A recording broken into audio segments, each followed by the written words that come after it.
Khazanchi Sahab is having some problem. Okay, welcome to all. Welcome to all our friends. We are waiting for Khazanchi Sahab. We will join in the audio as soon as possible. But today we are starting this Energy Futures 21st Century show with me, Professor A.G. Iyer, Editor-in-Chief, ENERTIA and Marconomy Journals, and also the President of the Renewable Energy Promotion Association and the ENERTIA Foundation. Along with me today in the show are Shri R.N. Khazanchi, who is the former Chairman and Managing Director of Tala Hydropower Authority, as well as the Puna Sancho Hydropower Authority in Bhutan. And Khazanchi Sahab also is the Honorable DRUK THUKSEY, the highest civilian honor receiver of the country Bhutan. He's one of the very rare persons in the power sector and background of hydropower industry. And he has also been recognized by the Presidential Award, the Pravasi Award by the Government of India at the hands of the Honorable President of India. And so he's one of the icons of our sector, the power sector, and the also the I would say typically the hydropower sector in particular. He's also the recipient of Sasak Persona of the Decade at the ENERTIA Awards and on our jury. Welcome, Khazanchi Sahab. Welcome first in a big way to you. And we have ex-Director General of Central Power Research Institute, CPRI, N. Murugesan, a personality who is also an amazing personality in the sector, a friend of ENERTIA for a long time, and somebody who knows the power industry like the back of his palm, and also knows the pitfalls, good and bad, of the governance in the public sector, and also the problems related to the challenges faced by professionals in the sector, especially the public sector organization professionals. What kind of challenges they are facing in a highly, I would say, politicized environment at science. Welcome, Murugesan ji. And we have PVSN MURTY, who is the former president of the VOITH Hydro, leading hydropower supplier in the world. He also earlier was with Alstom, which is today a G entity because it merged into G. And he has background of generation, transmission, and distribution. Welcome, Murthy Sahab, who is also on our editorial advisor board of ENERTIA, and also the honorary associate director for REPA, Renewable Energy Promotion Association. I have also today with us K. Shri Kumar, who is also an amazing gentleman who has done a lot of hard work in, I would say, smart grid approach. The first smart grid approach was the offline fault locator design and brought into the sector by him when he convinced Power Grid to have this technology to enable the grid to have more reliability, because the technology that he brought and provided is a unique technology because you could assess the faults in a 100-kilometer line. In addition to that, he's one of the leading brains on, I would say, smart grid and other issues, and he is involved with us in the area of smart gridding and smart grid technologies in the transmission sector and distribution sector. And we must not forget to mention that our co-chairman for the Grid Smart Forum of India is none other than the ex-Director General of CPRI, Murugesan, who is the co-chairman of this Grid Smart Forum of India, which we have established long ago, and which works under the body ENERTIA Foundation, our other non-profit for energy sustainability.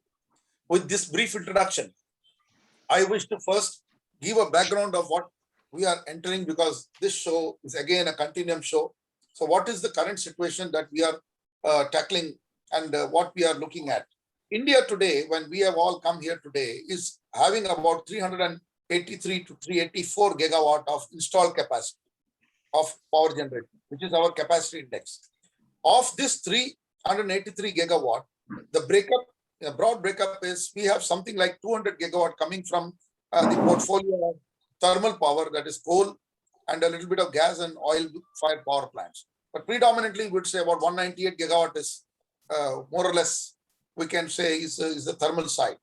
And if we take out the gas capacities in this, because even the gas is in thermal, so about 24 gigawatt of gas-based power plant, which most of them are lying idle, minus a few plants which are operating. So overall, that is the scenario. And On the renewable side, because now we have accepted after a long time REPA, and all of us have been almost 1 decade we have fought to recognize the whole of hydropower as a renewable. Finally, the government of India came to that conclusion in 2019. Yes, not only up to 25 gigawatt, but the entire thing has to be labeled as renewable energy. So today, we have 46 gigawatt of hydropower, which is going on to the grid in the installed capacity. So in installed capacity, that would amount to about roughly 12%. But in real generation terms, overall, if you see a thermal to hydro mix, then the scenario is a little bad because we are able to generate only about 11% to 10% hydropower. Hydropower is only 10 to 11% that we are able to generate at this juncture. Now comes the other side, which we have is the renewable energy portfolio, which earlier was called other renewable resources, but now it forms part of the portfolio. And that is the combination of wind, solar, and bioenergy, and also SHP, small hydropower. Now, this entire portfolio looks close to about 90 gigawatt, which is looks substantial.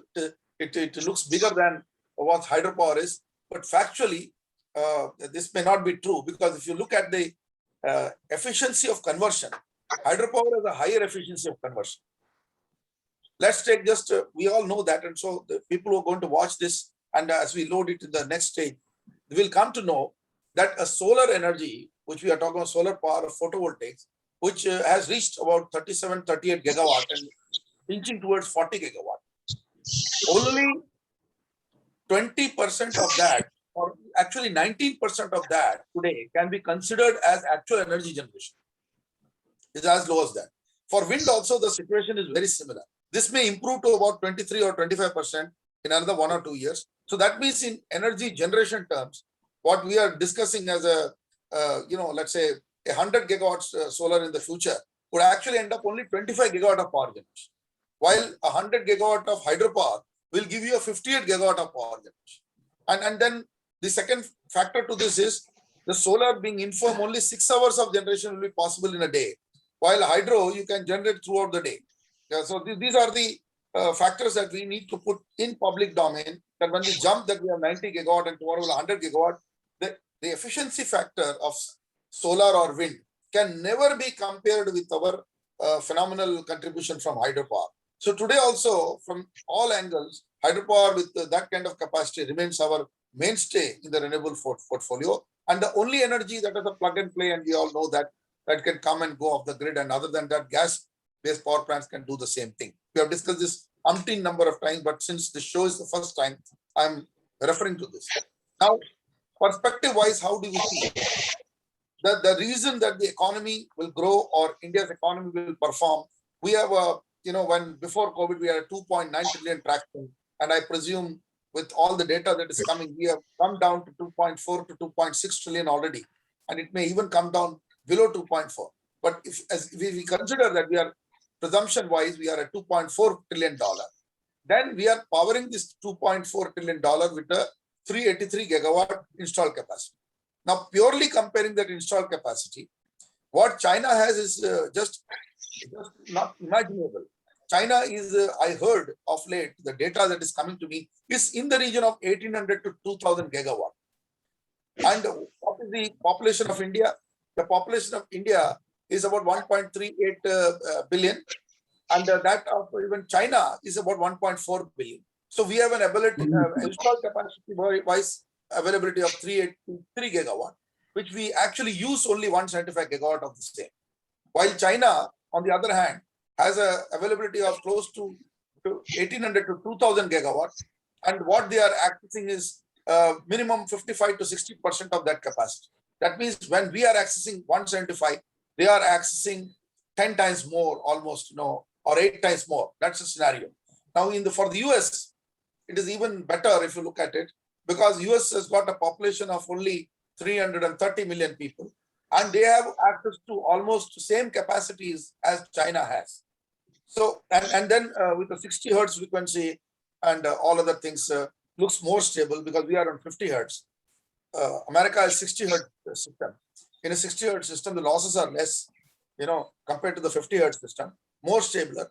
And what's happening, although their power system, transmission system and the grid is older, but they've done enough retrofitting in the last 10 years and they're the first to do the smart grid, which basically they call it intelligent grid. And they did a lot of work on that. So amazingly, they can offtake almost close to, at any point of time, America can really use close to 75% of its or 80% of its capacity if it wants. Of course, the US is also drawn by 350 gigawatt of coal-based power, and compared to India's 200 gigawatt. And as far as China is concerned, this is the point that we put up a letter to the United Nations Intergovernmental Panel on Climate Change in January 2020.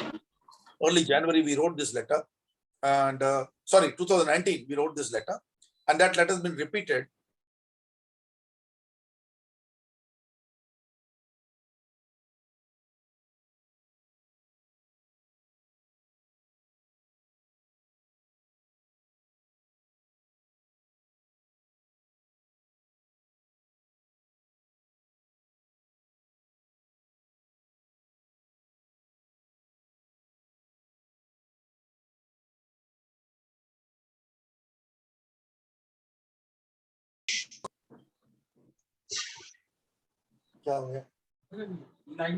Okay, so I'm back. I think I lost the line for a minute. But if you look at what is happening in can everybody hear me? Yes. Yeah.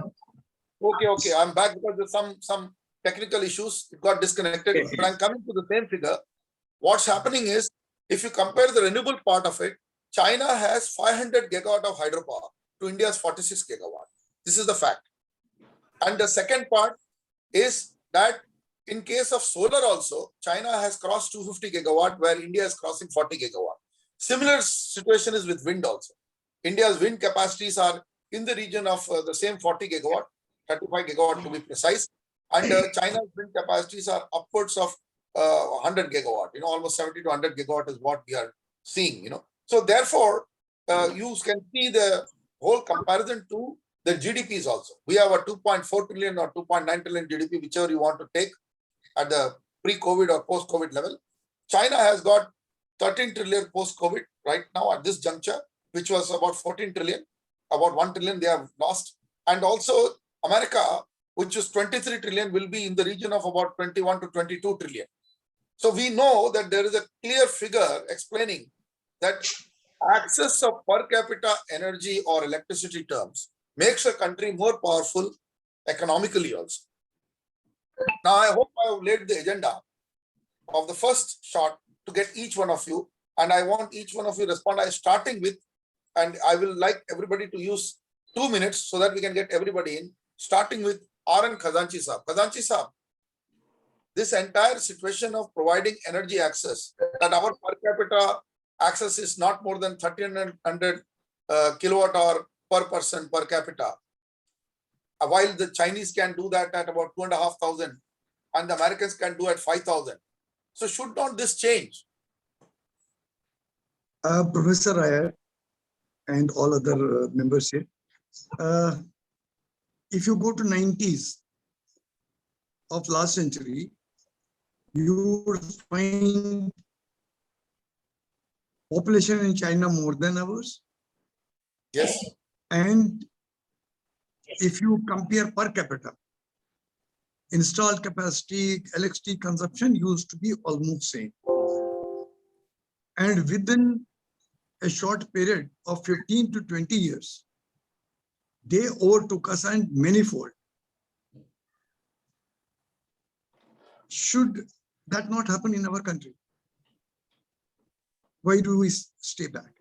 And the problem again would be, as you just now discussed, the hydropower, which has come down to say now only 10% of whatever installed capacity we have. Yeah. Well, and actually generation wise only 10%. And out of the all resources now of these electricity, you can see hydropower will still have the advantage of getting on and off at our will, to be able to have also excess water utilized. Question only remains of the environment. Very heavy. That's very heavy on mind of all the government, then even the environmentalists and activists. There is a solution for that also. We do not need to have, while developing hydropower, we don't need to be doing projects where we divert the entire river in case of run of the river schemes.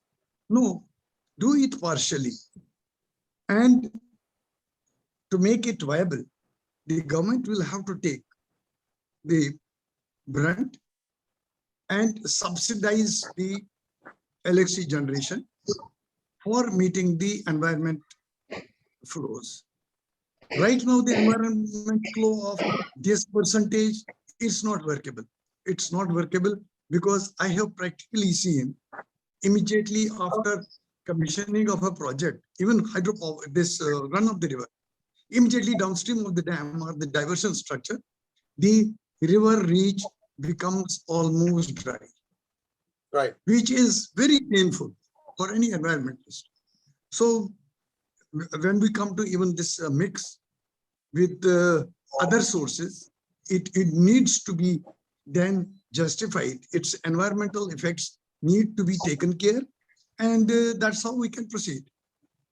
Right. That's what I think that must be done. That must be done because, as you see, the gas and hydro can get into the grid as and when you like. Right. But gas has its disadvantage, the cost, environment, and also the resource, the gas. Whereas water is free, environmental aspects as we have to be taking care. Right. So, the other aspect definitely in favor of the hydro or water and energy equation is water. It has got multiple benefits because we are today struggling. This is for another discussion that we have today. Urban access of only 50 liters per capita of water, and the rural access has come to a pathetic 30 liters. So, in fact, the hydropower will always be a choice because of the multi-purpose benefits.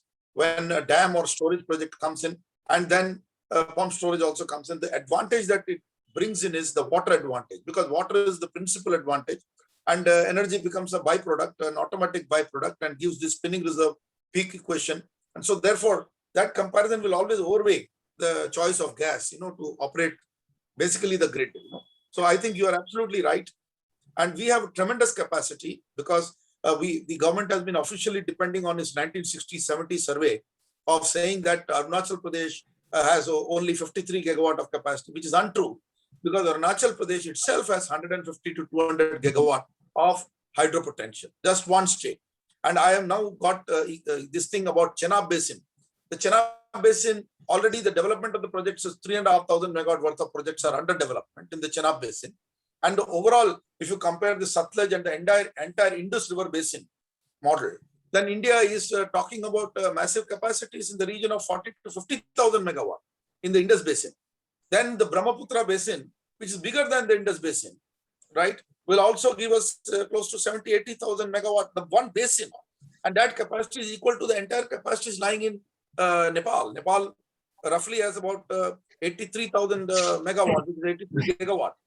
So, and then today, the new report that is coming from Bhutan, because where you have worked beautifully, it's much easier to develop because of a low population and the terrain and other things. And flowing rivers and ROR schemes are there. We will come to storage also like Sankosh, Kuri Gongri, and all these projects. And you have done the Tala, and it is brilliantly executed projects where Bhutan is exporting the electricity and contributing 13% of its GDP.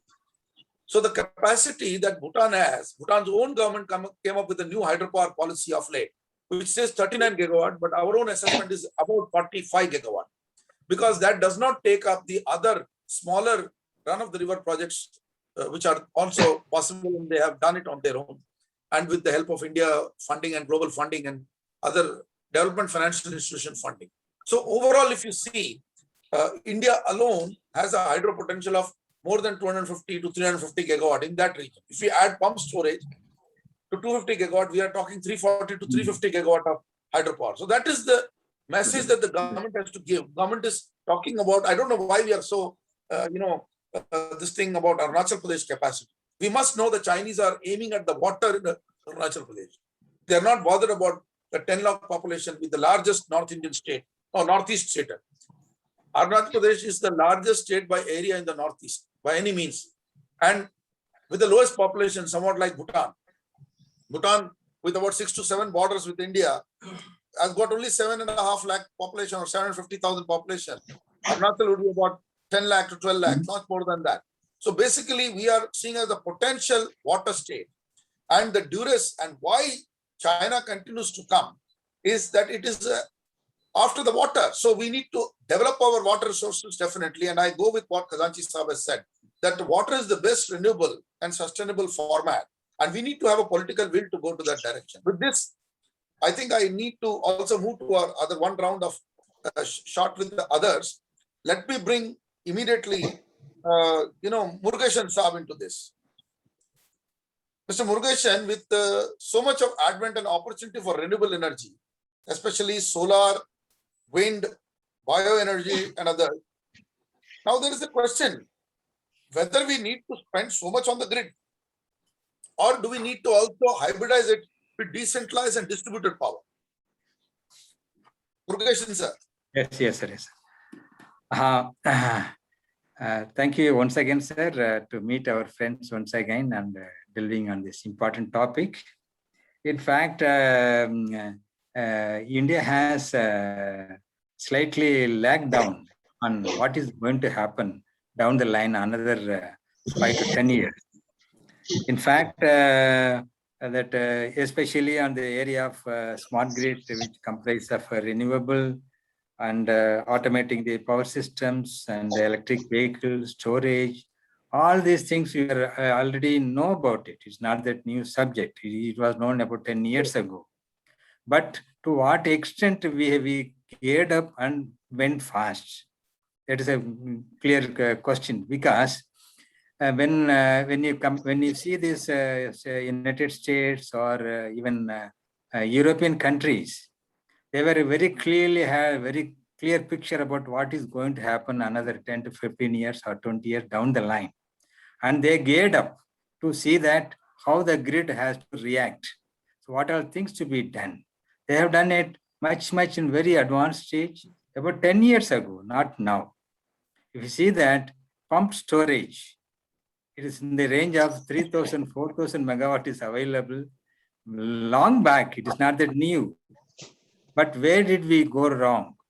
When we said that when there's some Tamil Nadu, some 400 megawatt pump storage was set up, people are fighting, hue and cry.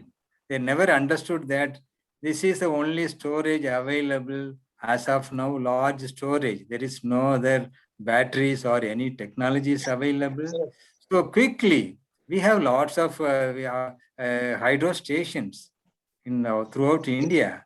So what we would have done is we should have quickly had a plan to have converting the existing hydro station into at least wherever possible, wherever feasible, to see that some amount of pump storage is made available. Then the renewable penetration going very deep and very fast we can easily accommodate. Because right now, no chemical technology, no battery technology is available in the range of what even smallest hydro station can offer. So, sir, absolutely, it will take another, to our knowledge, whatever technology, whether you talk about lithium ion or solid state or whatever you talk about it, you can't reach that kind of thousands of megawatt in a short time. It will take maybe another 10 years time. So what we are really worried was that the mechanism that policy makers, they should be abrupt of what is that technology is going to happen now. The whole thing will fall down. No, there is no necessity for a transmission line. That kind of situation will come.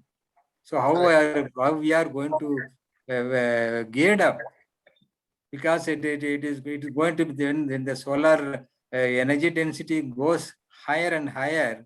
then a small independent house can, they need not worry about connecting to the network at all. So the business model change, everything, network change, everything is going to change in another 5 to 10 years down the line. The whole business operation is going to change. But are we geared up? But it is taking very slow steps. So one is that our worry was that we could not, we have lots of hydro stations, lot number of stations are there. At least some, I have not seen any attempt to make a survey or doing something to have this kind of converting the existing station.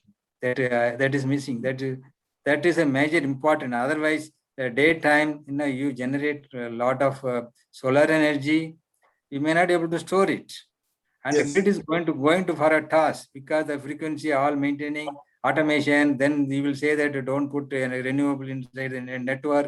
You may not be able to manage. So this is all going to happen. So, sir, when penetration of renewable is more than 30%, managing a grid is become impossible. You need to have highest degree of automation. Whether we are planned to that, I have my own. We are all telling 1.75 gigawatt, then 4.5 gigawatt. Sorry, that kind of things. When you make it, automation is a core point. So, accepting transmission line is Power Grid Corporation. They have done it wonderfully. No doubt on that. But in addition to that, there are a lot to be done both at the state level and even when there is, because state level the renewables are getting connected in a huge way. But are we geared up? It is very doubtful. So, so the storage is a very important thing. Nobody is given any thought about it. Right. And another thing is, so we have some 100 gigawatt of pump storage potential in the country. So we have to serve. That is the simplest thing. The simplest thing we can do that. Without now that kind of energy storage, you will never get it. You never get it in the foreseen horizon. Another 5 to 10 years down the line, that kind of things we will not get it. All will be flexible. Variable power you'll get. Now we are introducing electric vehicle that will also pump power. So it is going to be a chaotic and because the battery manufacturers are adding electric vehicle, whether it is a 2-wheeler, 3-wheeler, 4-wheeler, it is going to dominate another 5 years. So that even when they start pumping it, I do not know what is going to happen. So we need to be planned for precisely the automating the distribution things, whenever renewable energy is done like this. And another very important factor is that because of that, the base load goes for a toss because of the variable energy. So base load. So as that one of the point, as our professor mentioned, that the nuclear is one of the suitable candidate for base load things to see this kind of things. And another important factor is that we need to go for offshore. Now what happened? Wind farms are available and all such things. But to get continuous energy power flow, you need to go for offshore so that you will get more power as well as continuous power. So that can to some extent offset this daytime solar power available. So we need to concentrate that one also so that when power goes, you may be able to manage it. So we need to take care of that. And we'll come back in detail. Thank you very much. So wonderful. You mentioned the offshore. So we put it under the marine renewable energy bracket because offshore wind, tidal, and these resources will come under the marine renewable energy objectives. And that I don't think much work has been done. Nobody is discussing this topic, marine renewable energy. For us, it's marine renewable energy. That means it will have a defense perspective because you're approaching the 70 nautical miles that you control other than the land. So countries' defense securitization, along with movement on marine resources. That is the most important aspect. We don't have a comprehensive strategy towards that because I just ended the defense discussion. So probably any port that is being developed must also be given incentive to put up, like I rightly said, offshore wind project and tidal projects. So that is the one area. So it's a gray area. So today luckily you have brought it up and we have now spoken. Let's say somebody sees my video and this video and they start thinking. One good news I want to give is the government is coming up. I don't know what kind of policy, but they are first time trying to come up after we have discussed in ENERTIA for a long time. First time they are making a separate policy storage. It was announced last week by the Honorable Minister Rajkumar Singh, and he has called for a pump storage policy. Unfortunately, we don't have late Yogendra Prasad ji with us. Would have been happy to hear this, but we were fighting for this for 1 decade now.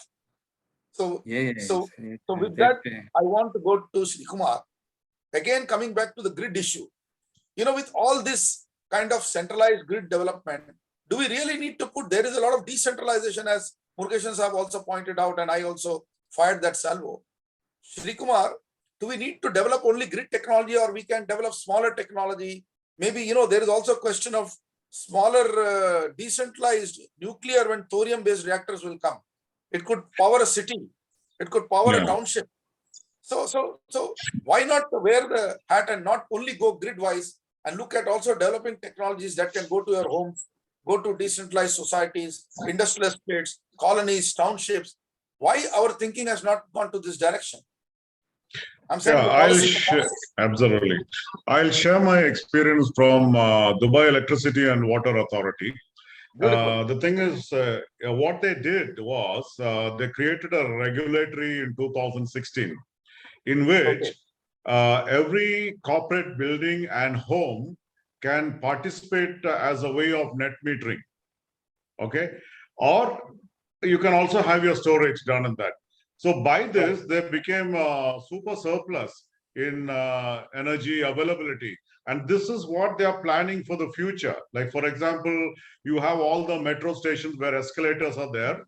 So what they do is they are sort of putting renewable sources, the connection to renewable sources to run these escalators, because they run 24/7. And the industrialization of UAE is going pretty fast because the oil economy is literally over. And they are now focused in making it as a commercial hub like Singapore in the Middle Eastern region. And so they are already thinking forward. I think this is what we are missing here. They are thinking forward, right? Where the participation of the common citizens, corporates, make it sort of easy for the government to integrate it into a bigger policy. As a summary, I would say that the same thing can be employed to India. There was some time back, say about 6-7 years back, when a lot of companies came in and they, they said net metering, so you have it on your rooftop and all that. But somewhere it got derailed. Though many companies, many homes have done it, they do earn a good revenue out of it. But still, it didn't really pick up because I think the subsidies for procurement of this was not really available frequently. And that's what I understand from my colleagues who are in the supply field, Right. As a summary, I would say that, make the citizens participate in the bigger project rather than only capital investment. Yeah, so you're absolutely spot on, because one of the biggest weaknesses is seen in the regulatory mechanism. The problem is the regulator is a neutral body which has to see all stakeholders. But it seems regulators in this country have chickened out and they have not taken up the consumer interest. They are more or less siding with the lobbies, because there is a DISCOMs would not like to lose their customers. DISCOMs continuously wants, for example, in the commercial office from where I am airing today this program, I pay a tariff close to sometimes 13 to 14 rupees per unit. And my domestic tariff in Maharashtra, which is my region, is MSEDCL, Maharashtra State Electricity Distribution Company. My tariffs are close to 10 rupees for my domestic tariff at this COVID time. And I don't think it will be much different in Bengaluru, because even I have seen Bestcom tariffs are in the region of 7 to 8 rupees for domestic, not less than that. I compared Delhi tariffs also. Delhi would be cheaper than us, but it is also, I would say, consumers who go about 300 units, then that tariff will come